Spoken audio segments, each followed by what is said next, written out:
This episode from the life of Sherlock Holmes will be transmitted to our men and women overseas by shortwave and through the worldwide facilities of the Armed Forces Radio Service. Petri Wine brings you Basil Rathbone and Nigel Bruce in the new adventures of Sherlock Holmes.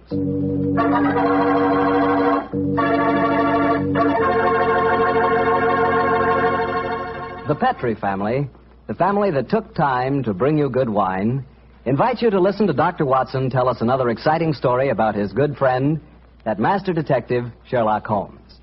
And I'd like to tell you something that maybe you already know. The fact that America's favorite wine is port wine. Did you know that?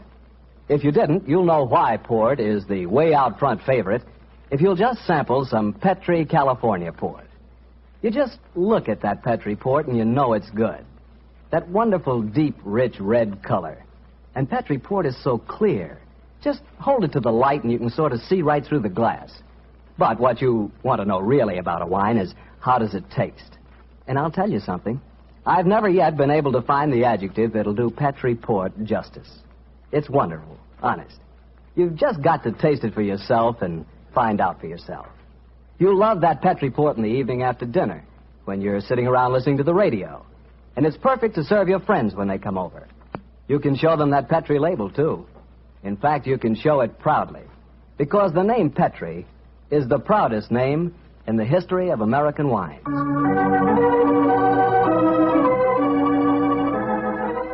And now for our weekly doctor's visit. Let's see... No, Mr. Bartell. Don't say let's see if he's expecting us. You know I always expect you this time on Monday evenings, my boy. So draw up your usual chair and settle down. Thanks, Doctor. That's it. All alone this evening, Doctor? Where are the puppies? Out on the patio. They had a most unfortunate encounter with a dead seal on the beach this afternoon. In consequence, they're a little malodorous, shall we say. In that case, Doctor, perhaps we'd better change the subject. So, suppose I ask you about tonight's new Sherlock Holmes adventure. Well, my boy, as I told you last week, the story took place in the foul alleyways of Limehouse. It was there on a foggy December evening in 1890 that my story began. An old friend and patient of mine, Isa Whitney, had disappeared, and his distraught wife had come to me for help. Knowing the man to be the victim of the shocking habit of taking opium, I suspected that I might find him in one of the vile dens inhabited by the dregs of the waterfront. And so, Mr. Bartell, about 5 o'clock on that December evening, I began my search. After an hour of fruitless wanderings, I found myself in a vile alley called Upper Swandam Lane. I could hear the distant moans of the riverboats as I walked, eyes alert, and hand on the revolver in my coat pocket.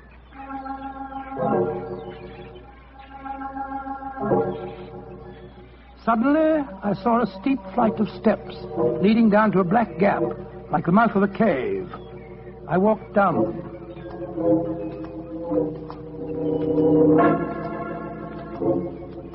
The steps were worn hollow in the center by the ceaseless tread of stumbling feet. I reached the bottom. A door faced me, and above it, a flickering oil lamp winked warnings at me. I found the latch and lifted it.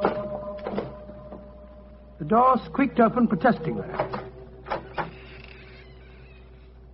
And I entered.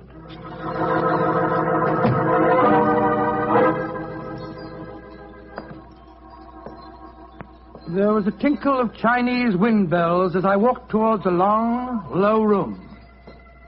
A strange sight met my eyes.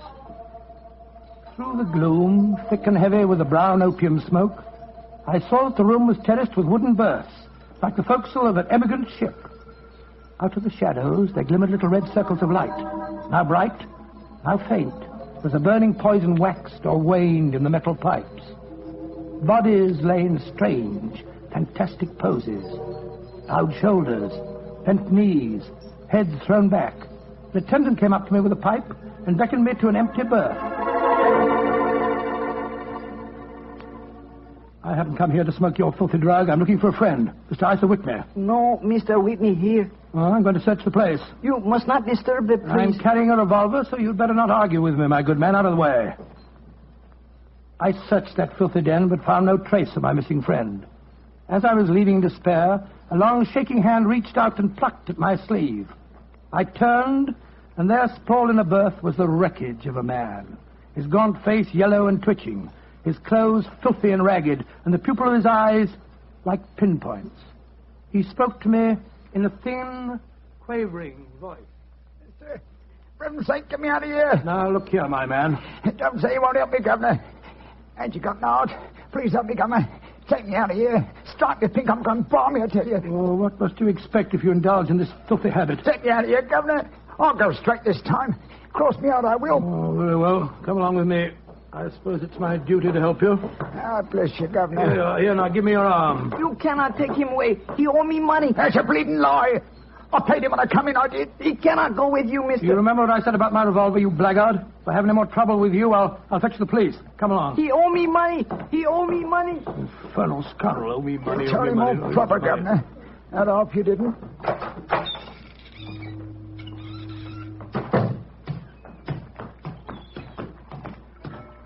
Now, look here, my good man. I'll give you a square meal, some advice, and some medical attention. But the rest... Never mind the advice, Watson, but I'll take you up on that square meal.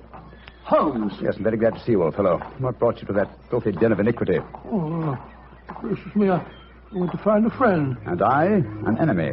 Your disguise is wonderful. It completely fooled me. But I'm afraid the proprietor was beginning to penetrate it. That's why I staged the little rescue scene. Had I been recognized, my life wouldn't have been worth an hour's purchase. Well, how long had you been there? Why were you there? Come on, Holmes. Tell me all about it. With pleasure, old chap. But first, let's find a chop house. I want that square meal you promised me.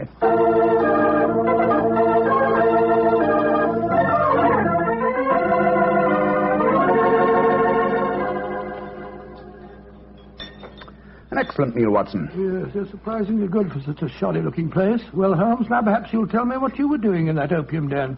I've already told you my story. I'm shadowing a most unusual criminal.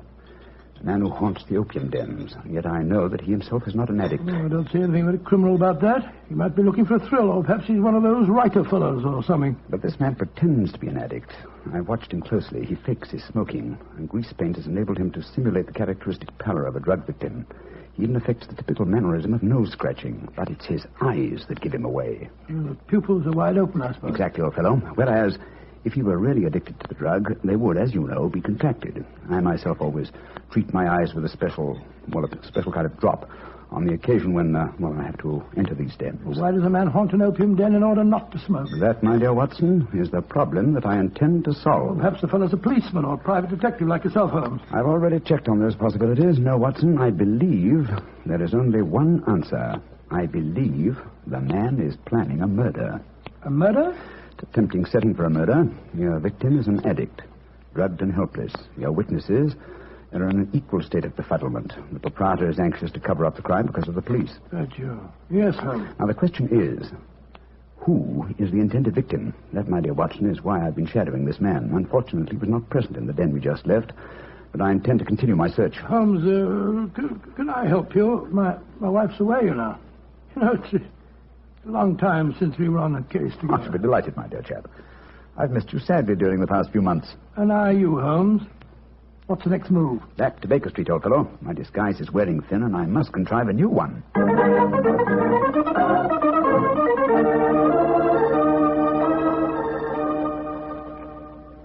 New disguise, eh? Well, which one shall it be, Watson? Well, how about the old flour cellar? I love that one. Well, it's pretty fresh, Barney. Oh, no, my dear fellow, no. Hardly appropriate for an opium den. In any case, the clothes are so wretchedly uncomfortable. Well, how about the music hall singer? Oh, that chap, yes. Oh, I don't want to be beside the seaside. Oh, I don't want to be beside the sea. I don't want to stroll along the prom, where the brass band plays tiddly-um. Oh, confound it. Who can that be? You weren't expecting anyone, were you? No. Well, this is just like the old days. The doorbell ringing, Mrs. Hudson toddling off and bringing up some poor devil in trouble and... You say that rather wistfully, old fellow. Don't tell me that you repent of marriage. No, of course not, Holmes. Mary's a perfect darling, and I couldn't be happier. Just the same. It is rather fun to be back here again. Come in. Yes, Mrs. Hudson? It's a gentleman, sir. He gave me this card. Says he's very anxious to see you. Wayne J. Leyton, President, Leyton Corporation, Chicago, United States. Ask him to come up, will you, Mrs. Hudson? Aye, sir. Well, it's quite the cold times to see you back here, Dr. Watson. That's just what I was saying myself, Mrs. Hudson. Mr. Leyton has scribbled a message on the back of his card. If £1,000 for a week's work interests you, you'll see me. £1,000? Big fish, Watson. Very big fish. This way, sir. Thank you. Oh. How do you do, Mr. Leyton? I guess you're Sherlock Holmes. You guessed correctly, sir. Excuse me. Oh, Mrs. Hudson. Just a moment, Mrs. Hudson. Hi, Mr. Holmes. Sit down, won't you, Leyton? My name's Watson, Dr. Watson. I'm Sherlock Holmes' colleague. Yes, I've heard about you, too. Like a cigar, Doctor? It's a good one. Set me back 3 shillings. Oh, 3 shillings? Oh, thank you. That's very nice. Just put one. Oh, No, I see you did yourself. Splendid. And now, Mr. Leyton, may I ask what brings you here? I'll talk fast and to the point. I'm a businessman. I like to do things in a business way. I have a chance to control the guano deposits of the Republic of San Pedro. Their minister will be in London tomorrow, and if it weren't for one thing, I know that I could swing the deal and get the concession. And what is that one thing, Mr. Leyton? The deal is secret, see? I thought no one knew about it, but when I got here, I found out that my biggest business rival has gotten wind of what's going on. He's an Englishman. I've never met him, but he's right here in London. Now, I'm not going to tell you his name, not until you give me your word that you'll work for me. Just what you wish me to do, Mr. Leyton. Get this rival of mine and keep him out of circulation for a week. I don't care how you do it, and I won't ask. In a week's time, I'll give you the other half of this £500 I brought with me. Oh, good Scott. What kind of Watson, detective give you... Mr. Leyton his hat and gloves. That's it. Thanks, old fellow. Goodbye, sir. What are you doing, throwing me out? I can't think where you gathered the impression that I indulged in kidnapping. Once again, goodbye, sir. And here, sir, you can take back your cigar. Well, if you don't want some easy money, I'll soon find someone else that does. This is the last you'll see of me, Mr. Holmes. Life is full of little consolations. Some people seem to think that money can... Watson, the game's afoot. Mr. Leyton is the man I've been seeking. The man who pretends to be an opium smoker. Why in blazes did you let him get away? Here, I'll go after him. No. Don't worry. I've already arranged for that. Oh, how? When I left the room just now to talk to Mrs. Hudson, I was intending to tell her to summon some of my band of street urchins. You know, the Baker Street irregulars. When she informed me that half a dozen of them were in the kitchen at this very moment, partaking of one of her incomparable steak and kidney pies. The rest should be obvious. You left instructions for one of them to shadow Mr. Leyton when he left here. Elementary, my dear Watson. Oh, don't tell me that Leyton back again. No, I think not. I should say that at the moment he's just about to walk out of the front door. No, I think we shall have another visitor. And judging by the commotion, the incoming and the outgoing visitors know each other and are not on the best of terms. Well, sounds to me as if they're having a fight. Here comes Mrs. Hudson to tell us about it. Come in. Oh, Mr. Holmes, you've got another visitor. So I gathered. Mrs. Hudson, you gave my instructions to one of the boys? I did that, sir. Young Wiggins was going to follow the gentleman. Mrs. Hudson, what was all that commotion about downstairs just now? Oh, it was the 2 gentlemen shouting at each other. Him that was leaving and the one that was waiting on the doorstep. And who is our new visitor, Mrs. Hudson? Here's his card, sir. Oh, thank you. Linton Chumley, 9 Belgrave Square. Well, ask him to come up, will you, Mrs. Hudson? Very well, Mr. Holmes. Oh, one thing more. Yes, sir. Please instruct another of the Baker Street irregulars to follow this Linton Chumley when he leaves here and report to me. All right, sir. You're taking no chances, Holmes, eh? You're having this fellow shadowed, too. Leyton is a potential murderer. Of that I'm convinced. This Mr. Chumley might possibly be his intended victim. While we're talking to him, Watson, old fellow, I want you to be sure to look at the condition of his eyes. I certainly will. Come in.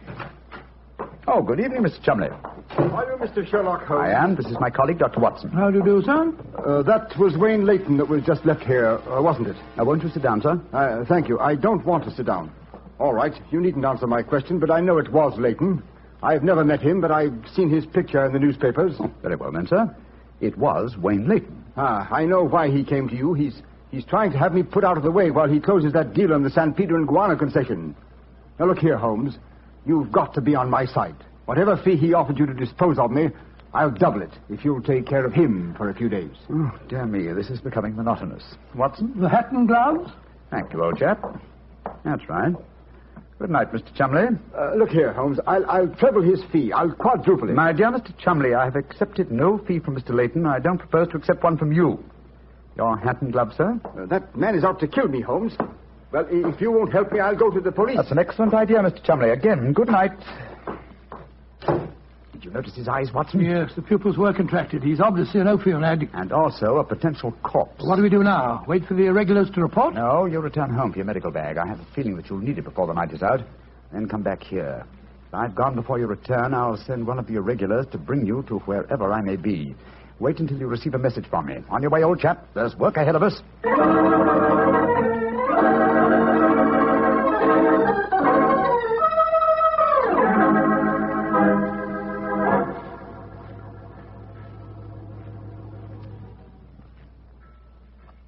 Wiggins, you're certain that this is the place that Mr. Holmes told you to bring me to? Oh, yes, Dr. Watson. The corner of Swanham Line and Brixton Street, Mr. Holmes said. Yeah, well, this is the spot, all right.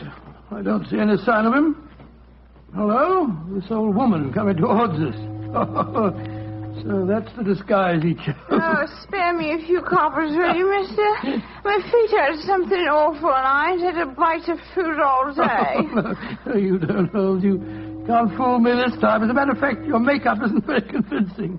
You hardly look like a woman, and nobody's nose could be quite as red as that. Don't look like a woman, don't I? My nose is too red, is it? I'll take that. No, steady, look Might here. seem funny, but poor old woman has frightened me. I'm sorry, madam. I didn't mean to insult you. Well, matey, she gave you a bit of what for, all right, didn't she? Ah, box your ears. No mistake about it. You mind your own business. And anyhow, why aren't you aboard your ship at this time of night? Because I'm not a sailor, Watson. It's Mr. Holmes. Great heavens, Holmes. I wish you wouldn't confuse me like this. I'd never recognized you. My dear Watson, when you're able to recognize me, it will indeed be the beginning of the end. When your eagle eye penetrates my disguise, I shall realize that my retirement is imminent. But enough of this. See that house opposite? You mean the ramshackle place with the broken tiled roof? Yes, I gave the irregulars instructions to let me know at once if our two quarries ever enter the same house at the one time. They're inside there now, and I'm going in after them. Be careful, Holmes. I'd better come along with you. Can't I come too, Mr. No, Holmes? no, certainly not. Both keep watch outside. If I need any help, I'll smash one of the windows, and then you can come in after me. Wait here for me. I don't expect I'll be very long. I'll be here, Holmes. Don't worry about me. Just take good care of yourself.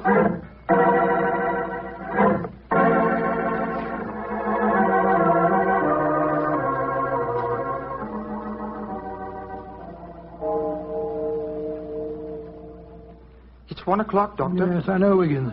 He's been in there half an hour. I'm beginning to get worried. Start going off, No, Wiggins. You know Mr. Holmes. When he gives orders, he likes them. There's the signal for help. Keep watching the house, Wiggins. I'll be out in 5 minutes. Go for the police. Right you are, sir. All right, Holmes, all right. I'm coming.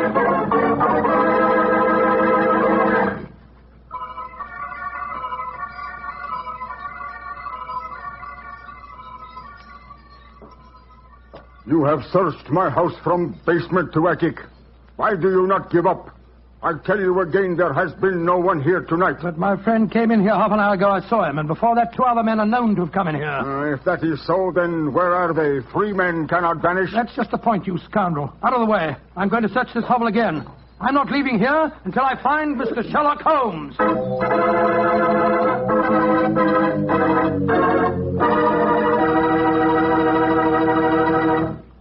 You'll hear the rest of Dr. Watson's story in just a second.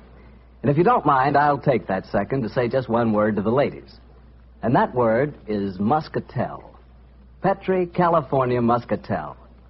I want you women to know about it because Petri Muscatel is one wine that practically every woman likes.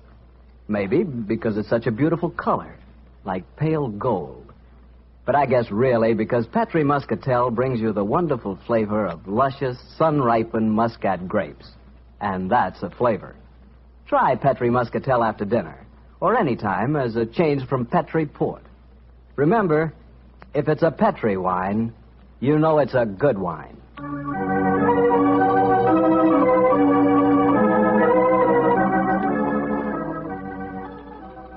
And now back to Dr. Watson and tonight's story, The Eyes of Mr. Leyton. Well, what happened next, Doctor?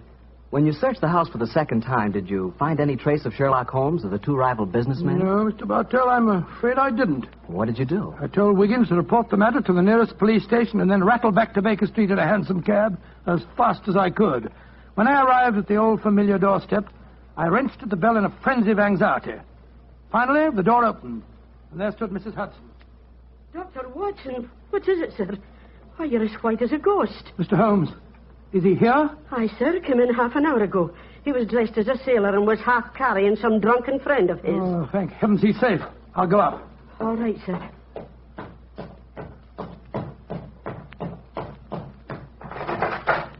Now, what's more, chap? There you are. Holmes, I can't tell you how glad I am to see you. Who's that lying on the sofa? Well, up with your bag, Watson. Oh, I'm afraid the poor devil's done for. Great Scott, it's Wayne Leyton, the American fella. With a knife wound between his ribs. See what you can do for him, will you? All right. This is extraordinary, Holmes. You said that Leyton was a potential murderer, and now he's a victim himself. The biter bit, eh, old chap? Yes, he's still breathing, but he hasn't a chance. I'll try him with an injection of strychnine. Holmes, how did you get his body out of the house? I searched the place from top to bottom. I found no trace of any of you. When I went in, I found the stabbing had already taken place. The proprietor then bribed me, or rather the broken-down sailor he took me for, to smuggle the body out through the secret stairway leading to the wards at the back of the house. Oh, no trace of Chumley there? No, he must have left before me by the same exit. Oh, then you smashed the window and bolted? Yes, I knew that I could count on you to hold the fort while I was getting the body away. Try to say something, Watson. Yes, the injection's beginning to take effect. Yes, Mr. Leyton? What are you trying to say? Tell us, who stabbed you, sir? Lips are moving.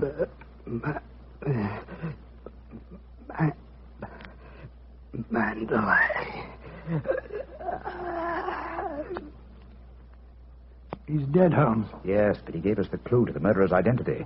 How? The word he mumbled just before he died. Sounded to me as if he said Mandalay. Precisely, old fellow. Never did a corpse give us a clearer instruction as to our next and final move. And that is? Back to Limehouse, Watson. Back to Limehouse.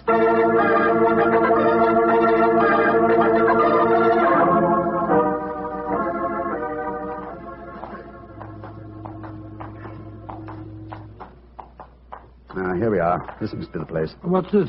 Another opium den? Yes, I knew that since Chumley refrained from smoking earlier on in the night, in order to keep his faculties alert for murder, that an enormous reaction would set in.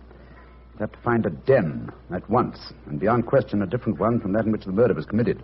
But how do you know that he's inside here? Well, just before you returned to Baker Street tonight, I had a message from one of my regulars.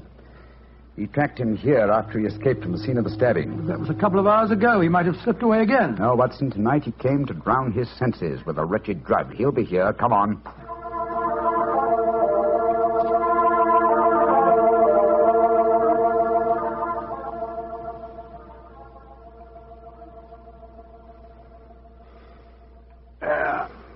That second injection of caffeine should bring him round. He's heavily drugged, but I think it'll work. Surprising what a £5 note will do, isn't it? Yes, the proprietor let us bring Chumley into his private room, and he's coming to. Who are you? What do you want? You remember me, sir? I'm Sherlock Holmes. Oh, yes, I remember you. You're in serious trouble, Mr. Chumley. Very serious trouble. Trouble? What trouble? Wayne Leyton didn't die. Oh. He's badly wounded, but he's going to live. He's at Baker Street now. He wants to go to the police and give evidence. You've got to get me out of this, Holmes. I'll pay you anything. 10,000, 20,000. Why did you stab Leyton? He was in my way. I wanted the San Pedro concession. I meant to kill him. But we can fix it up now, can't we, Holmes? We can fix it up now. Yes, we can fix it beautifully, sir. As neat a murder confession as ever I listened to, Holmes. Exactly. Come along, Mr. Chumley. I think some night air will be good for you. We'll take you for a nice drive to Scotland Yard.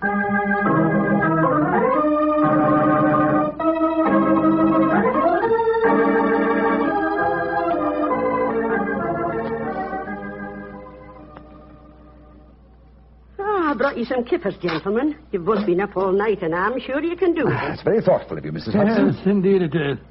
What is Mrs. Watson going to say when she finds you've been out all night? Oh, don't you worry about that, Mrs. Hudson. She's very understanding. It's lucky for you that she is. Well, I'll go and leave you to your breakfast. Holmes. Yes, dear fellow? There's only one thing that puzzles me about this case. Oh, what's that? When Leyton was dying, he muttered the word Mandalay. How did that give you the key to the murderer's identity? Oh, the dead American had never met Mr. Chumley, you remember, except when they bumped into each other in our hallway. Yes, he told us that he recognized him from the newspaper photograph. Being an American, he had no reason to know that the name Chumley is in no way pronounced the way it is spelt. Oh, Joe, I never thought of that. Chumley. That name spelt C-H-O-L, Chol, M-O-N, Mon, D-E-D-L-E-Y. Chol Mondale. Mondale. Precisely, old fellow. What you thought to be Mandalay was really Chol Mondelez, the name of the murderer. Amazing case. You did a remarkable job, Holmes. I'm beginning to be confoundedly sleepy. Why not sleep, old chap? Your old room's all ready for you. Are you going to take a nap? Oh, dear me, no. I have much too busy a day ahead of me. Let me look at my engagement book. Baxter Square murder. I put the police on the track. The Duchess of Ferrers. Now, I've got her material. The princess who was about to run away from home. Good gracious me, let her run. The Pope's cameos. Ah, yes. His Holiness must not be kept waiting. Can I help you again, Holmes? Mary doesn't return until tomorrow. Well, I thought you were sleepy, old fellow. Sleepy rubbish. I never felt more wide awake in my life.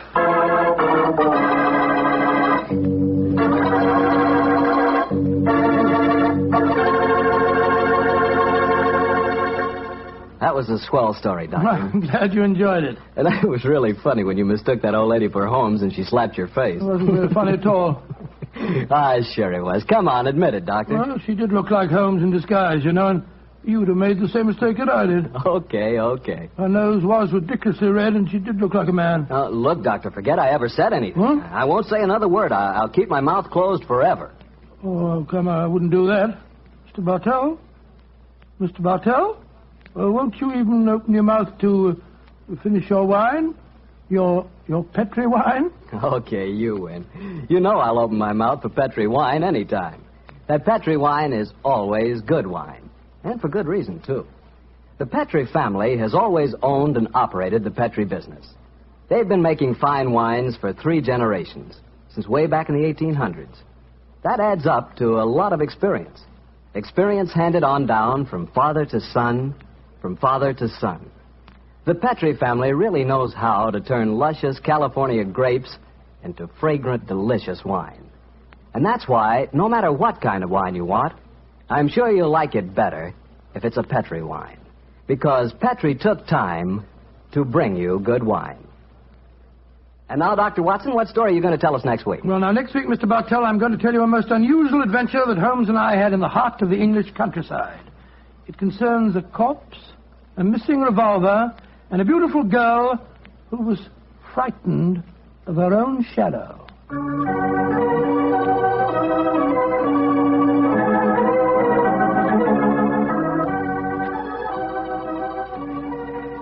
Tonight's Sherlock Holmes adventure is written by Dennis Green and Anthony Boucher and is based on an incident in the Sir Arthur Conan Doyle story, The Man with the Twisted Lip. Mr. Rathbone appears through the courtesy of Metro-Goldwyn-Mayer, and Mr. Bruce through the courtesy of Universal Pictures, where they are now starring in the Sherlock Holmes series. The Petri Wine Company of San Francisco, California, invites you to tune in again next week, same time, same station. Oh, the Petri family took the time to bring you such good wine.